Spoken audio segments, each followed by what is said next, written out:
রাগের মাথায় আপনি সন্তানকে বললেন তুই মর, ফেরেশতারা বলল আমিন। তোর ভবিষ্যৎ অন্ধকার, ফেরেশতারা বলল আমিন। রেগে মেগে আপনি আপনার মেয়েকে বললেন জীবনেও তোর কপালে স্বামীর ভাত জুটবে না, ফেরেশতারা আবারও বলল আমিন। আচ্ছা, আপনি না সেই ব্যক্তি যে তার নিজের জীবনের চাইতেও সন্তানকে বেশি ভালোবাসেন? আপনি না সেই ব্যক্তি যে তার সন্তানের জন্য হাসতে হাসতে নিজের জীবনটাও দিয়ে দিতে পারেন? আপনি না সেই ব্যক্তি যে আল্লাহর কাছে নিজের চাইতেও সন্তানের জন্য বেশি দোয়া করে? তাহলে কি করে নিজের হাতে নিজের সন্তানের এত বড় ক্ষতি করতে পারলেন? Doesn't make any sense. Common sense বলতে কিচ্ছু নাই আপনাদের। আপনারা কি জানেন না আপনাদের রাগের মাথায় বদদোয়া করাগুলো ফেরেশতারা আমিন বলে?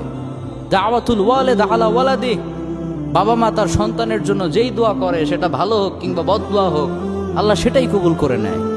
এজন্য খবরদার, নেভার কার্স ইউর চিলড্রেন। রাগের মাথায় কখনো সন্তানকে অভিশাপ করবেন না। খুব বেশি রাগ উঠে গেলে তার জন্য উল্টা ভালো